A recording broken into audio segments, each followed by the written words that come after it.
بسم اللہ الرحمن الرحیم۔ میرے آقا سرکار دو عالم صلی اللہ علیہ وسلم کے پردادا حضرت ہاشم، ان کا اصل نام عمر تھا۔ عمر یہ بیٹے تھے عبد مناف کے۔ عبد مناف کعبہ کے متولی تھے، بیت اللہ کے متولی تھے۔ متولی کا مطلب ہوتا ہے کہ بیت اللہ کے تمام انتظامات ان کے سپرد تھے، حاجیوں کی خدمت ان کے سپرد تھی، بیت اللہ کے انتظامات ان کے سپرد تھے۔ وہ قریش کے بڑے تھے اور بیت اللہ کے متولی بھی تھے۔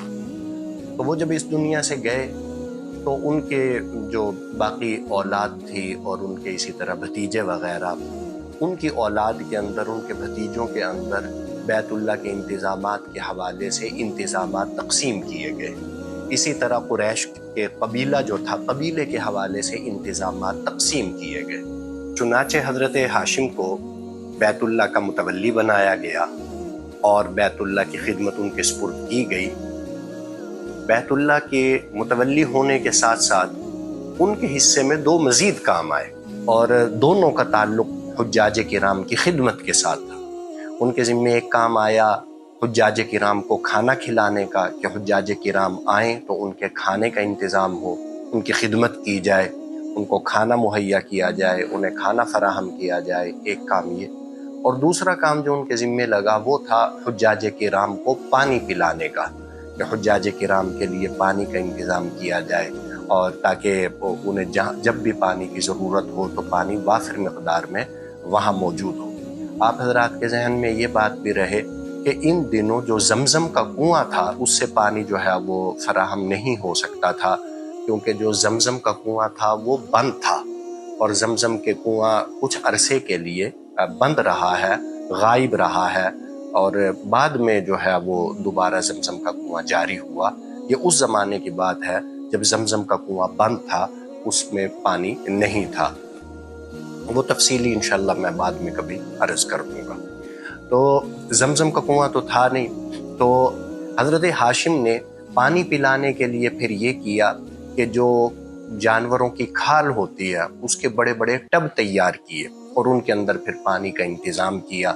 اور اسی طرح انہوں نے مکہ مکرمہ کے اندر کنویں کھودنے کا بھی انتظام کیا۔ دو کنویں جو ہے وہ اسپیشل انہوں نے کھدوائے، اور ان کا مقصد بھی یہی تھا کہ حجاج کرام کو پانی کے لیے کوئی دقت پیش نہ آئے۔ اسی طرح کھانے کے لیے انہوں نے خود بھی، چونکہ تاجر تھے، بزنس کرتے تھے، اپنے پیسے بھی اور لوگوں کو ترغیب دے کر بھی کھانے کا وافر انتظام کیا۔ ان کا اصل نام میں عرض کر چکا ہوں، عمر تھا۔ انہیں ہاشم اسی لیے کہا جاتا ہے، ہاشم کا معنی ہوتا ہے وہ شخص جو سرید بنا بنا کر کھلائے۔ سرید کا مطلب ہوتا ہے کہ گوشت کا سالن بنا کر، اس کے اندر شوربہ بنا کر، اس شوربے میں روٹی چور کر کھلائی جائے، اسے سرید کہا جاتا ہے۔ تو جو آدمی سرید کا کھانا کھلائے اور سرید کثرت سے لوگوں کی خدمت کرے سرید کے ذریعے، اسے کہا جاتا ہے ہاشم۔ تو اس لیے ان کا نام عمر کی بجائے ہاشم جو ہے وہ زیادہ مشہور ہو گیا، اور ہاشم مشہور ہونے کی وجہ بھی یہی ہے کہ انہوں نے انتظامات کیے حاجیوں کو کھانا کھلانے کے۔ بلکہ ایک بار مکہ مکرمہ میں قحط کا سال آ گیا اور مکہ مکرمہ میں قحط پڑ گیا، حاجیوں کے لیے کھانے کا انتظام نہیں تھا، تو حضرت ہاشم نے اپنے اونٹ ذبح کروائے اور علاقے بھر سے، بلکہ دور دراز کی جگہوں سے روٹی کا انتظام کیا، اور سرید کا بڑے پیمانے پہ انتظام کر کے حجاج کرام کی خدمت کی۔ اس لیے انہیں ہاشم کہا جاتا ہے۔ اور یہی وہ پہلے شخص ہیں جنہوں نے قریش کو تجارت کے لیے تیار کیا۔ پہلے قریش کی جو تجارت تھی وہ مکہ مکرمہ تک محدود تھی۔ انہوں نے انتظامات کیے کہ قریش جو ہے وہ گرمیوں میں ایک قافلہ لے کر ملک شام کی طرف جائیں، سردیوں میں ایک قافلہ لے کر یمن کی طرف جائیں۔ انہوں نے گرمی اور سردی کے الگ الگ قافلوں کا انتظام کیا، اور یہی وہ پہلے شخص ہیں جنہوں نے مختلف ممالک کے ساتھ معاہدے کیے، تجارتی معاہدے کیے کہ ہمارا سامان یہاں امن کے ساتھ فروخت کیا جائے۔ انہوں نے یمن کے والوں کے ساتھ معاہدہ کیا، حبشہ میں انہوں نے معاہدہ کیا۔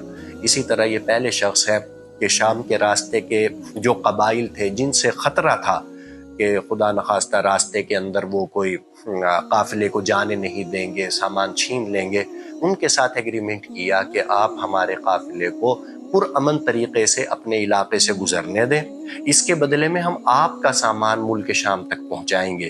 اس قسم کے تجارتی معاہدے یہ حضرت ہاشم نے کیے، جس کی وجہ سے قریش کی تجارت کو جو ہے وہ فروغ ملا۔ اسی طرح انہوں نے بہت اچھی ایک روایت یہ بھی قائم کی کہ جو بھی بزنس کرتا تھا قریش کا آدمی، انہوں نے اسے پابند کیا کہ جو تجارت میں نفع ہو، بزنس میں نفع ہو، آپ اپنے نفع میں اپنے ایک غریب بھائی کو بھی شریک کریں۔ کسی قریشی کو جو غریب ہو، نادار ہو، جو بزنس نہ کر سکتا ہو، جس کے پاس مال و اسباب نہ ہو، پروفٹ میں آپ اسے بھی شامل کریں، تاکہ جہاں تجارت کا پروفٹ آپ کو ملے، بزنس کا پروفٹ آپ کو ملے، تو آپ کے اس غریب بھائی کو بھی ملے۔ اسی لیے اس زمانے میں قریش کے اندر غربت کی جو شرح تھی وہ بہت کم تھی، کیونکہ جو آدمی بھی کچھ پیسے کماتے تھے بزنس کے ذریعے، تجارت کے ذریعے، کسی بھی ذریعے سے، تو وہ یہ کوشش کرتے تھے کہ وہ اپنے غریب بھائیوں کی بھی مدد کریں، اعانت کریں۔ اسی لیے سب سے جو خوشحال قبیلہ سمجھا جاتا تھا اس زمانے میں، اور جہاں غربت کی شرح بہت زیادہ کم تھی، وہ قریش کا قبیلہ سمجھا جاتا تھا۔ تو یہ آپ صلی اللہ علیہ وسلم کے پردادا حضرت ہاشم تھے۔ پھر ان کی بہت سی انہوں نے شادیاں بھی کی، اور اس کے بعد ان کی اولاد بھی ہوئی۔